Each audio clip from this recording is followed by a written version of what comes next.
What's up, guys? Mason the Brock Henderson here, and round two of the group stage of the 2022 FIFA World Cup has come to a close, which means great news for me because I don't have to wake up at 5 in the morning anymore to watch games. Because I'll admit, there were a couple that I either skipped or I missed half of the game because I was just too tired. Some of the games didn't really interest me at 5 in the morning, but from now on, it's just 10 and 2, basically, until the end of it. So, good news for me. I'm sorry if you still have to wake up super early. Unfortunate. But, like before, I'm going to sort of discuss everything that happened in round two and also look forward to the final game of the group stage and just sort of talk about any interesting stories and stuff that happened. So, first of all, Group A.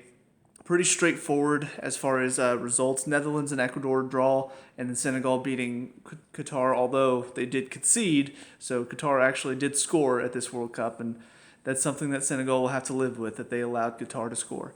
But as far as stories are concerned going into the final match, not too much to talk about outside of Ecuador and Senegal, because Netherlands, they should take care of business. They should beat Qatar, so they're more than likely going through. Now, will they be able to top Ecuador on the goal difference? Not really sure. That'll be interesting to see what happens there if Ecuador and Netherlands both win, or if Senegal manages to get the win. But Ecuador and Senegal will be the game that will be watched as far as those two are concerned, because it'll just be interesting to see who's going to go for it. Will Ecuador look to, I guess, get an early goal and maybe sit back, or will they push and try to score so that way, as long as they're on the attack, that means Senegal can't be hitting back at them. It will be interesting to see how both of those teams pursue the match, because obviously Senegal has to come at it from a mindset of we have to win if we want to go through. So yeah, some interesting stories, but nothing too interesting there.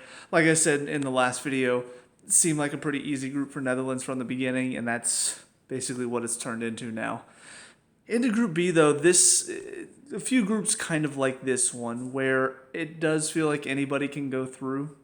And a lot of that comes down to what happened in this last set of games, with England not getting the job done against the U.S. and Wales losing to Iran, shockingly. It sets up for a very interesting and intriguing final day where Wales now is going to be having to beat England to have any chance at all of going through, which is very unlikely. And now U.S., from their point of view, all they have to do is beat Iran, and now they're through. So it'll definitely be interesting to see what happens. From a U.S. fan point of view, obviously played well against England, and if you had told me we were going to get the draw, I'm thinking, okay, so 0-0 draw, we managed to hold off England, but no, we actually played better than England. And so obviously I've seen a lot of posts talking about England fans being very pissed about that, and I mean, understandably so, because they didn't play well. But now the focus turns to you have to beat Iran.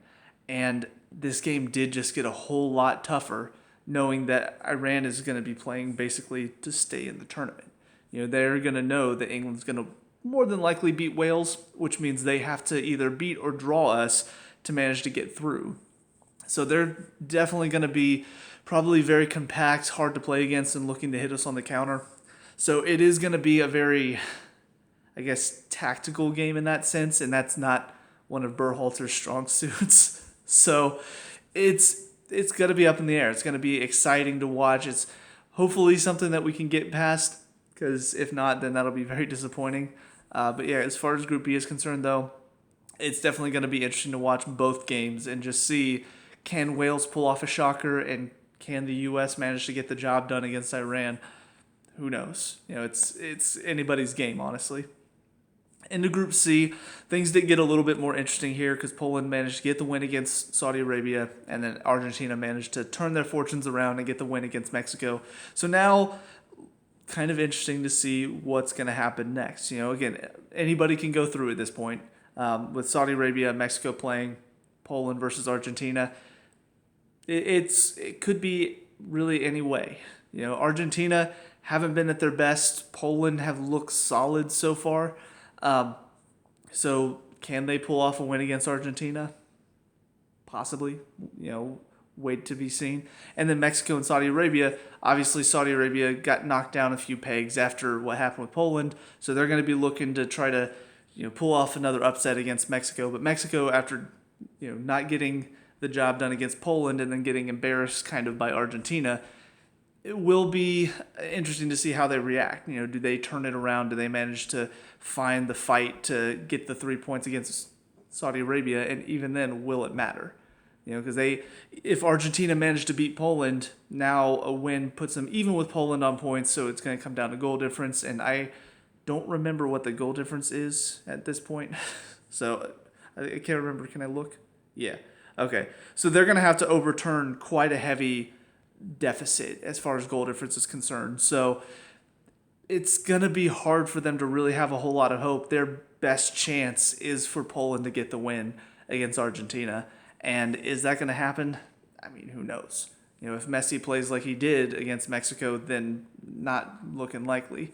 But, I mean, if he plays like he did against Saudi Arabia and if Poland defend like Saudi Arabia did against them, then Mexico have a good chance. So, yeah, it's another group where a lot of interesting stories go into the final day. My opinion, I think it'll probably end up being Argentina and Poland going through. I just see it as Saudi Arabia and Mexico likely tying, or if anything, Mexico getting the win.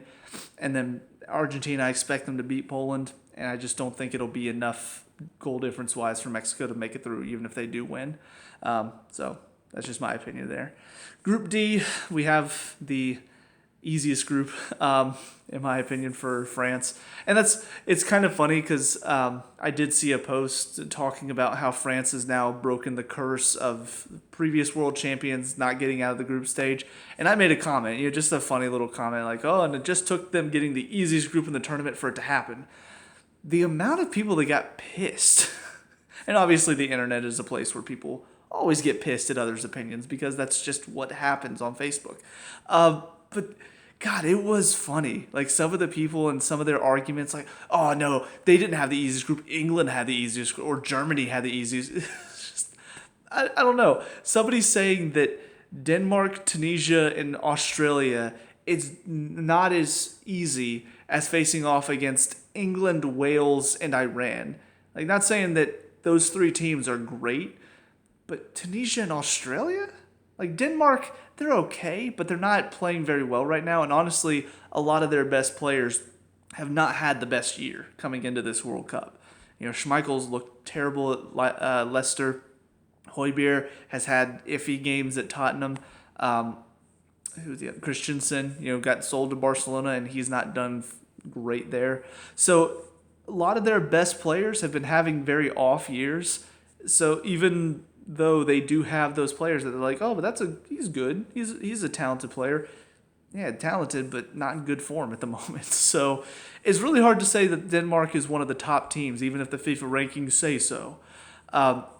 But as was expected, France managed to get the job done. A little scary for them there for a moment. They weren't at their best throughout the game against Denmark, but managed to get the job done and get the 3 points. And then Australia turning it over against Tunisia, turning their fortunes around and putting themselves in a pretty good spot to get that second place.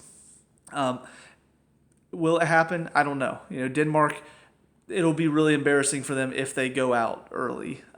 So I feel like they're really going to push themselves. There's a lot of pride at stake, and there's also that feeling of, you look at some of the players like Eriksson, some of them feel like they really need this.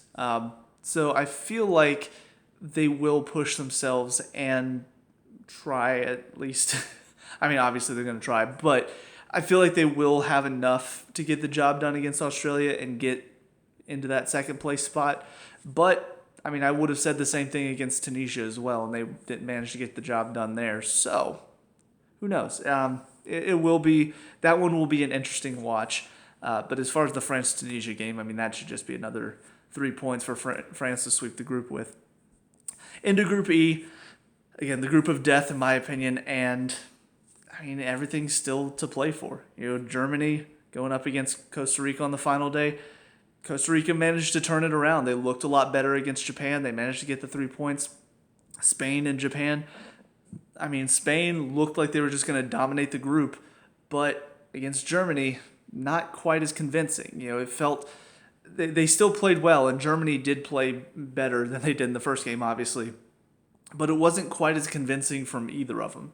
So will Spain be able to basically turn over Japan and do what they did to Costa Rica?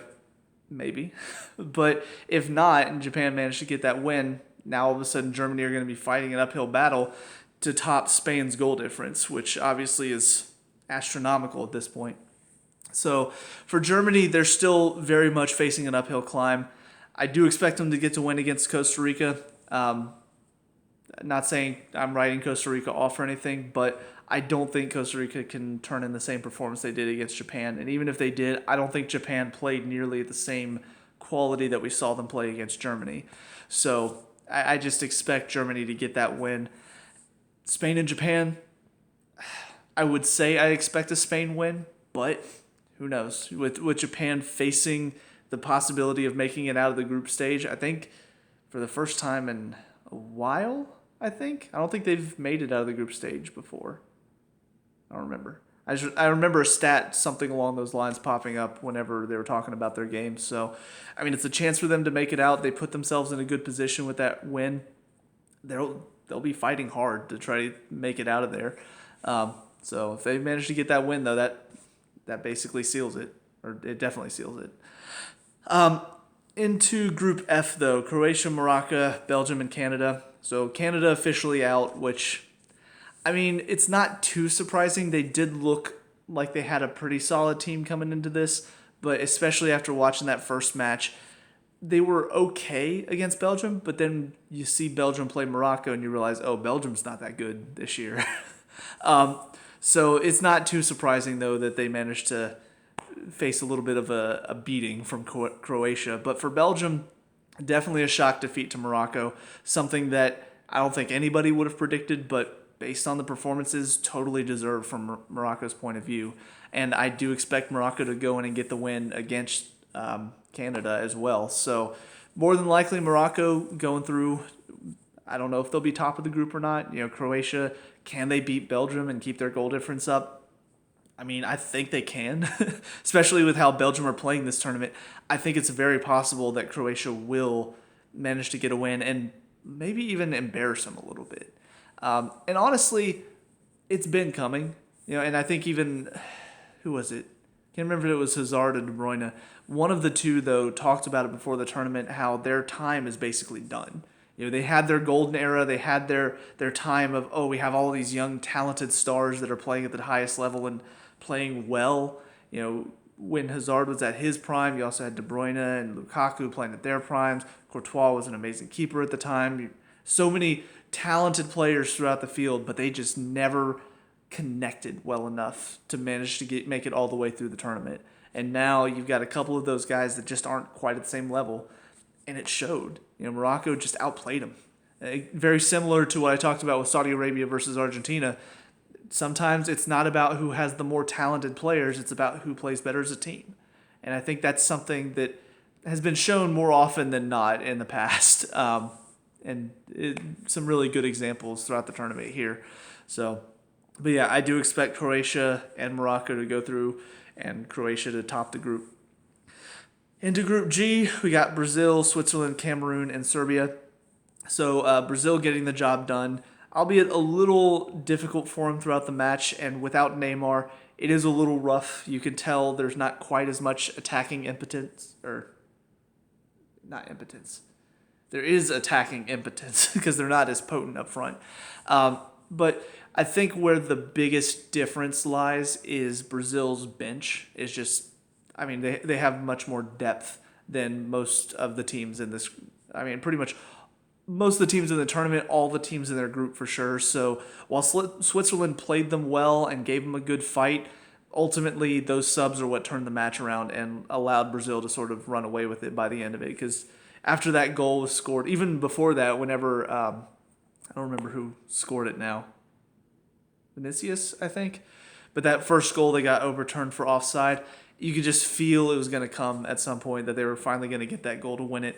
So it was definitely Brazil's game after the subs, and I think that's going to be their really telling factor is how well can their subs do coming off the bench throughout the tournament. Because they do have a little bit more depth, I think, than most teams here. As far as Cameroon and Serbia, though, both of them getting a draw didn't really help either of them, honestly, because they both needed a win after both losing. And now, while they can still top Switzerland if they both get a win in their final game, I don't see Cameroon beating Brazil at all.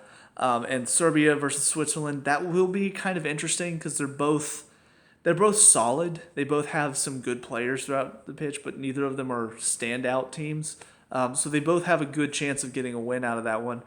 I personally think it'll probably end up being Serbia beat Switzerland, and then that puts them through second place, but we'll see. And then finally into Group H, this one I have a few things to talk about with Portugal because my God, are the referees just giving them stuff this tournament? I mean, I don't remember if I brought up Ronaldo's dive in the first match against Ghana, but God, that handball. I mean, come on. He's going to ground. He's putting his hand down to catch himself. Like, what do you want him to do? Do you want him to fall to the ground with his arms pinned to his chest and like just land on his back? Like he's gotta slide with his arm down. It's in a natural position. And VAR's like, no, we got to give Portugal a penalty, guys. We can't just let them only win 1-0. We got to give them this goal. So I don't know. I get frustrated whenever, especially because Fernandez and Ronaldo, in my opinion, get more soft penalties than almost any player I've ever seen. Seeing them get that penalty and then the penalty against Ghana, it's really frustrating for me. But yeah, I mean, from Uruguay's point of view, obviously now South Korea gotta win it. Or no, wait, they already played South Korea. They drew. Playing Ghana, you have to win it, but it's gonna be difficult. Because Ghana, in my opinion, has impressed me more than most of the teams that are kind of outside of the top 10 of teams that are favorites, I suppose. I wouldn't put Ghana in that top 10, but they've played well. The game against Portugal, if not for the dive and if not for the guy slipping at the very end when Costa put the ball down, they would have won that match. And then you look at their performance today against South Korea, and they looked good. Defensively, they're still shaky. South Korea managed to turn it over on them real quick. So their defense is where they're going to fall apart. But if they manage to beat Uruguay in the final match and manage to make it out of the group stage, I do expect them to not necessarily go all the way or anything like that, but they might make a good run if they can upset a few teams and catch them, sleeping. So they'll be an exciting team to watch if they manage to make it out of the group stage. But yeah, for South Korea and Uruguay, though, both of them, I mean, South Korea is facing an uphill battle against Portugal. I don't expect them to win that match. And then Uruguay against Ghana, it's going to be tough. I'm not saying they're not going to win it, but there's a very good chance that they don't win. So it'll be interesting. I guess my upset, my underdog story heart wants Ghana to go win it. And even then, I want them to win it, and then I also want South Korea to beat Portugal so that way Ghana can top the group. I don't think that'll happen, but that would be fantastic.